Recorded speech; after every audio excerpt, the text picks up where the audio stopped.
تو الف لام میم ذالک الکتاب لا ریب فیہ ھدی للمتقین، الف لام میم یہ حروف مقطعات کہلاتے ہیں، اور اس پر میں پہلے بات کر چکا ہوں الف لام میم پر، حروف مقطعات۔ اچھا، یہ جو حروف ہوتے ہیں نا، آپ نے دیکھا ہوگا قرآن میں الف لام میم صاد حامیم عین سین قاف، اس طرح بعض صورتوں کے شروع میں ان کو اصطلاح میں کہا جاتا ہے حروف مقطعات۔ ان کا معنی کیا ہے؟ تو صحیح اور راجح قول یہ ہے کہ ان کا معنی اللہ کے سوا کسی کو معلوم نہیں ہے۔ ذالک الکتاب لا ریب فیہ، یہاں سے پارے کی ابتدا ہو رہی ہے۔ اللہ نے قرآن مجید کا تعارف کروایا، ذالک الکتاب، یہ کتاب۔ ذالک اصل میں جب اشارہ کیا جاتا ہے نا ہاتھ سے کسی چیز کی طرف، اس وقت کہا جاتا ہے، گویا اللہ میں اشارہ کر کے اللہ تعالیٰ ہمیں بتا رہے ہیں یہ جو کتاب تمہارے سامنے ہے، پوری کتاب تمہارے سامنے رکھی ہوئی ہے، لا ریب فیہ، اس میں کوئی شک نہیں ہے۔ کیا مطلب؟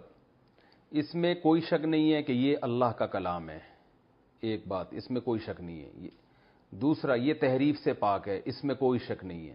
تو دو وجوہات سے شک پیدا ہو سکتا ہے، ایک یہ کہ یہ اللہ کا کلام ہو، اس میں بھی شک ہو سکتا ہے، دوسرا یہ محفوظ نہ ہو تو اس میں بھی شک ہو سکتا ہے۔ تو اس لیے اللہ نے ہر قسم کے شک کی نفی کر دی۔ لا ریبہ، اس کو کہتے ہیں لا نفی جنس۔ ایک عربی میں لا ہوتی ہے، اس کا معنی ہوتا ہے نہیں، اور ایک وہ لا ہوتی ہے جو بالکل جڑ سے کسی چیز کو کی نفی کر دیتی ہے، اور اس کی علامت یہ ہوتی ہے کہ اس کے بعد جو اسم ہوتا ہے نا اس پہ زبر ہوتا ہے، جیسے لا الہ، کوئی سرے سے الہ ہے ہی نہیں، الا اللہ، مگر اللہ۔ تو ایک لا جو نارمل لا ہوتی ہے نا، وہ ہوتی ہے لا الہن، یعنی الہن ہوتا، جیسے ہم کہتے ہیں لا زیدن، زید نہیں ہے فی الداری، گھر میں، یہ نارملی عرب ایسے استعمال کرتے ہیں، لا زیدن فی الدار، زید گھر میں موجود نہیں ہے، اور لا رجل فی الدار، گھر میں کوئی بندہ موجود نہیں ہے، رجل کا معنی بندہ۔ لیکن جب عربی میں زبر لگ جاتا ہے نا، لا رجلا فی الدار، تو بندے نام کی کوئی چیز ہے ہی نہیں، یہ غلو ہو جاتا ہے، اس میں مبالغہ ہو جاتا ہے۔ تو یہ یاد رکھیں، اس کو کہتے ہیں لا نفی جنس، یعنی کسی شے کی جنس کا مطلب ہوتا ہے اس کی نوعیت ہی کا انکار کر دینا، سرے سے اس ٹائپ کی چیز ہے ہی نہیں کوئی۔ تو لا الہ الا اللہ، الہ سرے سے کوئی ہے ہی نہیں سوائے اللہ کے۔ تو ورنہ مشرکین کہتے ہیں نا وہ بھی ہیں، وہ اصل وہ ہے، یہ جو دوسرے چھوٹے موٹے معبود ہیں یہ بھی ہیں مگر یہ ذلی ہیں۔ تو اللہ نے بتا دیا کہ بھائی معبود نام کی کوئی چیز اللہ کے سوا ہے ہی نہیں، اس کا وجود ہی نہیں ہے، یہ سب فضول چیزیں بنائی ہوئی ہیں تم لوگوں نے۔ تو یہاں بھی اللہ نے لا ریبن فیہ نہیں فرمایا، لا ریبن فیہ، ریبن کا معنی ہوتا ہے اس میں کوئی شک نہیں ہے، لا ریبہ کا معنی شک و شبے کی گنجائش ہے ہی نہیں اس میں، کیونکہ انٹروڈکشن ہے نا قرآن کا، پہلے اللہ تعالیٰ اس کے بتا تو دیں کہ یہ صحیح ہے، تو پھر ہمیں آگے دلچسپی ہوگی اس میں۔ آگے بتایا ھدی للمتقین، ہدایت ہے پرہیزگار لوگوں کے لیے۔ یہاں میں نے آپ کو بار بار بتایا قرآن مجید میں ہدایت کے دو معنی آتے ہیں۔ ہدایت کسے کہتے ہیں؟ گائیڈنس کو، رہنمائی کو۔ تو اردو میں بھی، انگلش میں بھی، ہر زبان میں رہنمائی کے دو مطلب ہی ہوتے ہیں۔ ایک رہنمائی یعنی گائیڈنس کا مطلب ہوتا ہے آپ کسی کو سیدھا راستہ بتا دیں، اس کو بھی گائیڈنس کہتے ہیں۔ ایک گائیڈنس یہ ہوتی ہے آپ اس کو اس پہ چلا بھی دیں، یعنی ایسے اسباب اور وسائل کہ جیسے آپ سے کوئی ایڈریس پوچھ رہا ہو، یار میں نے صدر جانا ہے، تو ہوتا یہ کہ آپ اس کو راستہ بتا دیں، بھائی یہاں سے جاؤ گے، سیدھے ہاتھ پہ مڑو گے، الٹے ہاتھ پہ مڑو گے، وغیرہ وغیرہ۔ اور ایک ہوتا ہے چلیے میں آپ کو چھوڑ آتا ہوں۔ تو قرآن میں یہ دونوں معنی میں ہدایت استعمال ہوا، کبھی کسی اور معنی میں، کبھی دوسرے معنی میں۔ تو جو ہدایت کے ان دو میننگ میں فرق نہیں کر پاتے وہ کنفیوز ہوتے ہیں۔ بات آ گئی سمجھ میں؟ جیسے قرآن میں آتا ہے اہدنا الصراط المستقیم، اے اللہ ہمیں سیدھے راستے کی ہدایت دے، دعا مانگ رہے ہیں نا۔ لیکن ہم نے سورہ بلد میں پڑھا تھا وَهَدَيْنَاهُ النَّجْدَيْنِ، ہم نے اس کو دونوں راستے ہدایت کر دی ہیں۔ تو جب اللہ نے دونوں راستے ہدایت کر دی ہیں تو ہم پھر سیدھے راستے کی ہدایت کیوں مانگ رہے ہیں؟ اللہ تو کہہ رہے ہیں میں نے تو سیدھا کی بھی ہدایت کر دی اور غلط کی بھی ہدایت کر دی۔ تو وہاں ہدایت کا معنی کچھ اور ہے، سورہ فاتحہ میں ہدایت کا معنی کچھ اور ہے۔ سورہ بلد میں ہدایت کا معنی یہ ہے کہ اللہ نے دونوں راستے دکھا دیے۔ جب سورہ فاتحہ میں ہم اللہ سے ہدایت مانگتے ہیں تو مراد دکھانا نہیں ہے، اے اللہ ہمیں وہاں تک پہنچا دے، چلا دے، یا ہمیں سیدھے راستے پہ چلنے کی توفیق دے دے۔ بات آ گئی سمجھ میں؟ توفیق کا لفظ بہت استعمال ہوتا ہے قرآن و سنت کی اصطلاح میں، کہتے ہیں اللہ توفیق دے گا تو یہ کام کر لیں گے۔ یہ توفیق کی ڈیفینیشن کیا ہے؟ ارے آپ کسی کو بولو یار تم کبھی نماز بھی پڑھ لیا کرو، کہہ رہے ہیں یار اللہ جب توفیق دے گا تو پڑھ لیں گے۔ اچھا، بعض لبرل لوگوں کو اس توفیق کے لفظ پہ بڑا اعتراض ہوتا ہے، کیا جب اللہ ہی توفیق دے گا تو پھر ہم نے جب دینا ہوگا تو دے دے گا، نہیں دے گا تو ہم کیا کریں، وہ تو اللہ کی توفیق سے ہوتا ہے نا۔ تو توفیق کہتے ہیں، توفیق نکلا ہے دیکھیں وفاق، موافقت، اس سے نکلا ہے۔ موافق کہتے ہیں نا یہ چیز مجھے موافق نہیں آ رہی۔ آپ نے بھنڈی کھا لی زیادہ، آپ پہلے ہی بلغم تھا، آپ کو سفرا بڑا ہوا تھا، حکیم لوگ کہتے ہیں نا آپ بھنڈی آپ کو موافق نہیں آئے گی، وہ ریشہ پیدا کرتی ہے۔ ایسا ہی ہے نا، آپ یرقان کے مریض تھے، آپ کا ہیپاٹائٹس ہوا ہوا ہے اور آپ دیسی انڈے کچے پی رہے ہیں، موافق آئیں گے؟ ابھی میں توفیق کے لفظ کو سمجھانے کے لیے مثالیں دے رہا ہوں۔ لوگ کہتے ہیں پتہ نہیں کیا فضول چیزیں، بھائی اسی طرح سمجھایا جاتا ہے نا، توفیق موافقت سے۔ کہتے ہیں نا یہ انڈا آپ کو موافق نہیں آئے گا، آپ تو پہلے ہی جگر کے مریض ہیں، تو موافق کا معنی مناسبت ہو جائے۔ تو توفیق یہ نکلا ہے وفق یوفق توفیقا، سبح یسبح تسبیحا سے، توفیقا یعنی کسی چیز کو کسی چیز کے موافق کر دینا۔ جب ہم کسی اچھے راستے پہ چلنے کی کوشش کرتے ہیں تو ہمارے اگر موافقت ہو جائے اس راستے سے تو اسپیڈ سے چلیں گے، وہ راستہ ہماری نیچر اور طبیعت سے اگینسٹ جا رہا ہو، رکاوٹیں کھڑی ہو رہی ہوں، تو وہ اس کا مطلب وہ ہمارے موافق نہیں ہو رہا۔ تو اللہ کو یہ قدرت ہے کہ اچھے راستے کو آپ کے موافق بنا دے، یہ بھی قدرت ہے۔ بنا دے گا تو ہم کہیں گے اللہ نے توفیق دے دی ہے آپ کو، یعنی یہ راستہ آپ کے موافق بنا دیا ہے۔ اور اگر نہیں ہوگا تو ہم کہیں گے اللہ کی طرف سے توفیق نہیں مل رہی۔ تو اب اس کی اصطلاح میں جو تعریف ہے توفیقی، جعل الاسباب موافقۃ للمطلوب الخیر، گاڑی زبان استعمال کی ہے، آسان سمجھا دیتا ہوں۔ آپ کا جو نیک مقصد ہے تو اس مقصد کو تک پہنچنے کے لیے آپ کو جو اسباب اور وسائل چاہیے، تو اللہ وہ اسباب اور وسائل ایسے پیدا کر دے جو آپ کو آپ کے نیک مقصد تک پہنچانے میں مدد دیں۔ تو کبھی اللہ کی طرف سے نا ایسے حالات پیدا ہو جاتے ہیں، کبھی اللہ کی طرف سے رکاوٹیں ہوتی ہیں تو آزمائش بڑھ جاتی ہے انسان کی، ایسے موقع پر انسان ہتھیار ڈال دیتا ہے۔ تو یہ مطلب ہے توفیق کا کہ اللہ تعالیٰ وہ اسباب جو آپ کے نیک مقصد تک پہنچنے کے لیے کچھ اسباب چاہیے نا، تو اللہ وہ اسباب آپ کے لیے کیا کر دیتا ہے؟ آسان۔ تو اب کیا مطلب؟ ہم کہیں گے بھائی قدرت کی طرف سے بھی آپ کی موافقت ہو گئی ہے، قدرت کی طرف سے بھی آپ کو توفیق مل رہی ہے۔ لبرل تو نہیں کہنا چاہیے، جو ایتھیسٹ ہیں، جو ملحد ہیں، وہ کہیں گے نیچر آپ کا ساتھ دے رہی ہے۔ نیچر کیا کر رہی ہے؟ میں نے یوٹیوب پہ ایک ویڈیو دیکھی نا، وہ سونامی کا طوفان کی، تو اس پہ کسی ملحد نے لکھا ہوتا ہے نیچر از اینگری، فطرت بہت غصے میں۔ ہم کہتے ہیں اللہ کا غضب ہے نا، زلزلہ آ رہا ہے، تو جو ملحد ہیں وہ سب چیز کے کھاتے میں ڈال دیتے ہیں نیچر کے، کہ نیچر غصے میں، حالانکہ نیچر بذات خود تو کوئی چیز ہی نہیں ہے۔ تو نیچر ٹینشن میں، نیچر غصے میں، نیچر آپ سے خوش ہے۔ قرآن نے بھی کہا نا کہ زندگی ایسی ملے گی قیامت کے دن، وہ زندگی آپ سے خوش ہوگی۔ تو یہ تو مجازن کہا ہے قرآن مجید نے۔ تو یہاں مطلب ہے، یہاں جو ہدایت ہے، ہدن، یہ کتاب ہدایت ہے۔ یہاں ہدایت سے مراد، پہلے میں آگے متقین کا مطلب بتاؤں گا نا، پھر ایک اشکال کروں گا، اس کے جواب میں یہ بات سمجھ میں آئے گی۔ متقین کسے کہتے ہیں؟ کئی دفعہ بتا چکا ہوں، پرہیزگار لوگوں کو متقی کسے کہتے ہیں؟ پرہیزگار، بچنے والے، گناہ سے، برائی سے اجتناب کرنے والے، ایوائڈ کرنے والے جسے آج کل کہا جاتا ہے۔ اجتناب ذرا گاڑا لفظ ہو جاتا ہے۔ تو اب سوال یہ پیدا ہوتا ہے کہ قرآن کہہ رہا ہے کہ یہ کتاب ہدایت ہے پرہیزگار لوگوں کے لیے.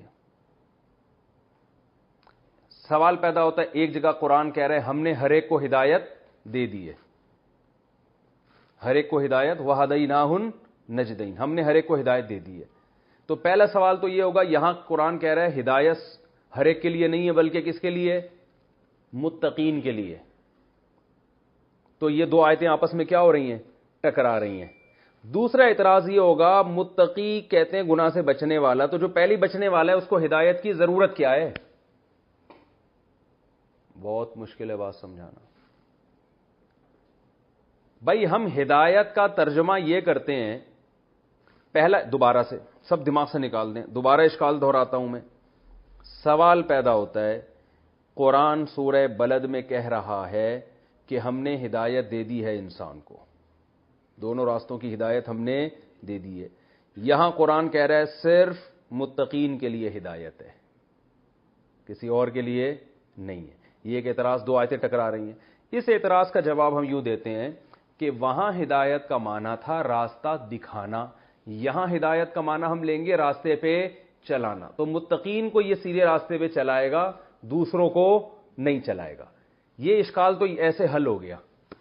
لیکن اس جواب میں ایک دوسرا اعتراض کھڑا ہو جاتا ہے کہ متقی تو کہتے ہی اس کو جو سیدھے راستے پہ چل رہا ہو, تو جب وہ چل رہا ہے پہلے سے تو اس کو چلا کے کیا کر لیا بھائی قرآن نے؟ ہدایت ہے اس کے لیے جو سیدھے راستے پہ, ارے کیا ہو گیا؟ ہدایت ہے اس کے لیے جو سیدھے راستے پہ چل رہا ہے, یعنی اس کو سیدھے راستے پہ چلائے گا. ہدایت کا یہ معنی لے رہے ہیں نا کہ اس کو سیدھے راستے پہ چلائے گا. کس کو چلائے گا؟ جو پرہیزگار ہے, تو وہ تو پہلے ہی چل رہا ہے. تو ہم نے ایک اشکال کا جواب دیا تو دوسرے اشکال میں پھنس گئے. اس کا جواب یہ ہے, یہ چیزیں جب تک آپ یہ اصول قرآن کی تفسیر کے لیے جب تک آپ نہیں سمجھیں گے نا, قرآن سمجھ میں نہیں آئے گا. اور آج کل جو زیادہ تر جو متجددین اور جو سرسری طور پہ تفسیریں پڑھ رہے ہیں, باقاعدہ عربی گرامر کی گہرائی میں جا کے مدرسوں میں بیٹھ کے علم حاصل نہیں کرتے, ان میں بڑا فالٹ یہ ہوتا ہے کہ وہ ان چیزوں کا جواب نہیں جانتے. تو یہاں یہ بات یاد رکھیں, عربی زبان میں بسا اوقات جب ایسا ہوتا ہے, کئی دفعہ ایسا ہوتا ہے کہ کوئی کام بول کر اس کام کا ارادہ مراد ہوتا ہے, حقیقت میں وہ کام مراد نہیں ہوتا. اور بعض دفعہ کام بول کر دعوی کام مراد ہوتا ہے. مثال سے سمجھاؤں گا انشاءاللہ. اس کو کہتے ہیں فعل بول کر ارادہ فعل, اور کبھی فعل بول کر دعوی فعل. ٹھیک ہے, دعوی فعل کی مثال دوں. قرآن مجید میں آتا ہے سورہ صف میں جو ہے نا, سورہ صف 28ویں پارے میں, یا ایھا الذین آمنوا لم تقولون ما لا تفعلون, اے ایمان والو ایسی بات کیوں کہتے ہو جو کرتے نہیں ہو, ایسی بات کیوں کہتے ہو جو کرتے نہیں ہو. صحابہ یہ کہا کرتے تھے کہ جہاد فرض ہو گیا تو ہم کریں گے, ہم کریں گے. جب ایک دم فرض ہوا تو بعض لوگ ظاہر پریشان ہو گئے کہ بھئی ابھی کیوں, منافقین تو پیچھے ہی ہٹ گئے بالکل ہی. تو اللہ نے فرمایا کہ ایسی بات کہتے کیوں ہو جو کرتے کیوں نہیں. اب اس آیت کو لے کے ہم لوگ کیا کرتے ہیں کہ کوئی شخص خود عمل نہیں کر رہا لیکن بات اچھی کر رہا ہے, تو ہم کہتے ہیں جب کرتے نہیں ہو تو باتیں کیوں کرتے ہو, ایسی بات کہتے کیوں ہو جس پر خود عمل نہیں ہے. یہ آیت وہاں فٹ کر دیتے ہیں نا. کیا ہو گیا بھائی؟ دیکھو کوئی آدمی آپ سے آ کے کہہ رہا ہے یار نماز پڑھ لیا کرو, آپ اس سے کہتے ہیں تم خود پڑھتے ہو, کہتے ہیں میں تو نہیں پڑھتا لیکن میں مذاکرہ کر رہا ہوں یار, اچھا تمہیں بھی ترغیب دوں, ہم بھی پڑھ لیں گے اس بہانے. بھائی لوگ کہتے ہیں نا شکل اچھی نہیں ہو تو بات تو اچھی کرنی چاہیے. تو صرف یہ شکل کے بارے میں نہیں ہے, اعمال بھی اچھے نہ ہو تو بات تو کم از کم اچھی کرنی چاہیے. تو آپ فوراً اسے یہ آیت سنائیں گے جب خود نہیں پڑھتے, تو قرآن تو کہہ رہا ہے لم تقولون ما لا تفعلون, تم وہ کام کیوں کرتے ہو جس پر خود عمل, وہ بات کیوں کرتے ہو جس پر خود عمل نہیں کرتے. یہ ہے نا, حالانکہ یہ آیت اس کے بارے میں نہیں ہے. اس لیے کہ یہاں تقولون قول ہے, ایسا کہتے کیوں. یہاں کہنے سے مراد کہنا نہیں ہے, کہنے کا دعویٰ کرنا ہے. ما لا تفعلون, وہ کام کیوں کرتے ہو, وہ بات کیوں کہتے ہو جو کرتے نہیں ہو. کیا مطلب؟ سوری, بات کا دعویٰ نہیں, اس کام کا دعویٰ ہے. یعنی وہ بات کیوں کہتے ہو جس کے دعوے خود کرتے ہو.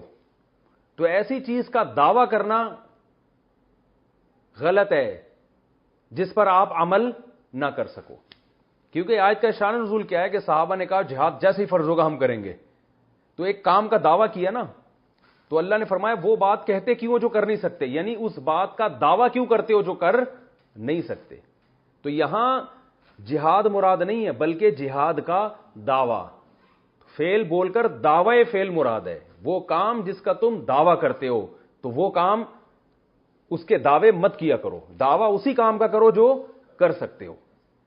تو یہ آیت ان لوگوں کے بارے میں نازل ہوئی ہے جو بونگیاں بڑی بڑی مارتے ہیں، ہم یہ کر دیں گے، ہم یوں کر دیں گے، جب کرنے کا ٹائم آتا ہے تو پتلی گلی سے نکل جاتے ہیں. تو ان کو یہ کہا جائے گا کہ جو کام کر نہیں سکتے تھے وہ کہاں کیوں تم نے. تو یہ ان لوگوں کے بارے میں آیت جو منافقین تھے، جو بڑے بڑی بونگیاں مار رہے تھے اور پھر بھاگ گئے. وہ تو ان کو ایمان والوں سے تعبیر قرآن نے اس لیے کیا کہ ظاہری طور پر ان کو ایمان والا ہی سمجھا جاتا تھا، کیونکہ قرآن ان کو کافر کہہ دیتا تو کہتے ہمیں جو کافر ہی کہہ دیا تو اب ہمیں کس چیز کا مطالبہ کر رہے ہم سے. دوسرا، بعض دفعہ ایسے ہوتا ہے کہ قرآن مجید میں فعل بول کر ارادہ فعل مراد ہوتا ہے. یہاں تو دعوی فعل ہے نا، وہاں کیا ہوتا ہے ارادہ فعل. جیسے قرآن میں آتا ہے یا ایھا الذین آمنوا اذا قمتم الی الصلاۃ، اے ایمان والو جب تم نماز کے لیے کھڑے ہو جاؤ، فاغسلوا وجوہکم، تو اپنے چہروں کو دھو، اپنے ہاتھوں کو دھو کوہنیوں تک، وامسحوا برؤوسکم، اور اپنے سر کا مسح کرو، وارجلکم، اور پاؤں کو دھو. اب سوال پیدا ہوتا ہے اللہ جب کھڑے ہی ہو گئے تو اب کیا دھوئیں؟ یہ تو کھڑے ہونے سے پہلے دھونا تھا نا. بھائی اذا قمتم الی الصلاۃ، اے ایمان والو جب تم نماز کے لیے قمتم اصل میں تھا قومتم، ضربتم کی طرح نا، قیام سے نکلا ہے. تو جب تم کھڑے ہو جاؤ نماز کے لیے تو کیا کرو؟ چہرے کو دھو. تو یہاں کھڑے ہونے سے مراد کھڑے ہونے کا ارادہ ہے، یعنی اذا اردتم القیام الی الصلاۃ، اے ایمان والو جب تم نماز کی طرف کھڑے ہونے کا ارادہ کر لو. تو ارادے کے بعد وضو ہے. تو فعل بول کر مراد کیا ہے؟ لفظ قیام کا استعمال ہو رہا ہے، مراد ارادہ قیام ہے، قیام نہیں ہے. ارادے کا لفظ یہاں چھپا ہوا ہے، وہاں دعوے کا لفظ چھپا ہوا ہے. سمجھ رہے ہیں؟ تو یہ سب عقل مندوں سے کلام ہے نا، تو عقل مند سمجھ جاتے ہیں کیا چھپا ہوا ہے. جیسے میں نے بار بار بتایا نا، میں کہتا ہوں 3 پلیٹیں کھا گیا تو عقل مند سمجھ جائے گا پلیٹ نہیں کھایا، پلیٹ کے اندر جو بریانی تھی وہ کھایا. بے وقوف پکڑ کے بیٹھا رہے گا پلیٹ کیسے کھا گیا بھائی؟ تو وہی ہو جائے گا، تو انسان تھا میں نے تجھے گدھا بنایا، جونپور والا قصہ ہو جائے گا. تو دیہاتی لے گیا کہ اس کو بھی گدھا بنا دو، گدھے کو انسان بنا دو. سوری، اس نے کہا تو گدھا تھا میں نے تجھے انسان بنایا. تو وہ قاضی لے گیا کہ دیہاتی لے گیا اپنے بچے گدھے کو کہ یہ گدھا تھا تم اس کو بھی انسان بنا دو. ٹھیک ہے نا؟ تو اس نے کہا مسالہ لگے گا تو بن جائے گا انسان کچھ دنوں میں. تو یہاں بھی یہی ہے ہدی للمتقین، یہاں تقوی سے ارادہ تقوی مراد ہے. متقین سے پرہیزگار نہیں، وہ لوگ جو پرہیزگار بننے کا ارادہ رکھتے ہیں، یعنی وہ لوگ جو یہ چاہتے ہیں کہ ان کو سیدھا راستہ ملے. اور سیدھا راستہ ملے کا مطلب کیا؟ ان کو پتا چلے کہ صحیح کیا ہے اور غلط کیا ہے، تاکہ غلط سے بچیں اور صحیح پر چلیں. جو یہ چاہیں گے ان کو اس سے ہدایت ملے گی. کیا مطلب؟ سیدھا راستہ نظر نہیں آئے گا، سیدھے راستے پہ چلنے کی توفیق ملے گی. اس سے نہیں آ رہی بات؟ تو اس لیے اللہ نے بتا دیا جن کو ہدایت نہیں ملی نا، جن کمبختوں کو پڑھ پڑھ کے پاگل ہو گئے، وہ پھر وہیں کے وہیں، وہ چاہتے ہی نہیں ہیں، یا وہ صرف تنقید برائے تنقیدی نیت سے پڑھتے ہیں قرآن کو. ورنہ جو آدمی نیوٹرل ہو کے بالکل حقیقی لبرل بن کے پڑھے گا قرآن، واقعی میں لبرل ہوگا، وہ نام نہاد لبرل نہیں، وہ بالکل لبرل ہو کے قرآن پڑھے گا، تمام فاسد چیزوں کو، اپنے باپ دادا کی رسومات کو اور سب کچھ کو سائڈ پہ لگا کے بالکل نیوٹرل ہو کے قرآن کا مطالعہ کرے گا. تو قرآن کہتا ہے کہ اس کو سیدھا راستہ نظر بھی آئے گا اور چلنے کی توفیق بھی ملے گی. اور صحابہ اور تابعین اور بڑے بڑے لوگوں کے ہم واقعات دیکھتے ہیں کہ 2 آیتیں سن کے پاگل ہو گئے. وہ نجاشی کا جو مشہور واقعہ ہے کہ حضرت جعفر طیار نے اس کے سامنے جب سورہ مریم کی آیتیں تلاوت کی ہیں، رو رو کے پاگل ہو گیا وہیں پر، پہلی دفعہ قرآن سن رہا تھا. اور سارے پادری، چونکہ وہ نیوٹرل تھے، ان کو اسلام سے دشمنی نہیں تھی، نہ کوئی مسلمانوں سے ان کی جنگیں ہوئی تھی، نہ کوئی اسلام سے دشمنی تھی، تو کچھ بھی نہیں، نیوٹرل ہو کے جب انہوں نے سنا تو انہوں نے کہا یہ تو وہی تورات ہے، وہی انجیل ہے، جو اسی جیسا کلام ہے یہ. اور مسلمان بھی ہو گیا اور نبی صلی اللہ علیہ وسلم کی خدمت میں تحفے بھی بھیجے. تو اسی طرح وہ جو ہرقل بادشاہ وہ بھی سن کے مسلمان ہو گیا تھا. لیکن اس نے اسلام، مسلمان کا مطلب اس کو سمجھ میں آ گیا سچا دین ہے، تو اس نے اپنی قوم کے سامنے اسلام پیش کیا. بادشاہ تھا، اس نے کہا بھائی یہ ہے، تو قوم جو تھی نا وہ بگڑ گئی، تو اس کو ڈر ہوا کہ میرے خلاف بغاوت ہو جائے گی، تو پھر اس نے یو ٹرن لے لیا، ٹھیک ہے نا، ورنہ وہ بھی مان گیا تھا. تو اللہ نے فرمایا ہدی للمتقین، جو چاہتے ہیں نا کہ سیدھا راستہ ملے تو ان کے لیے یہ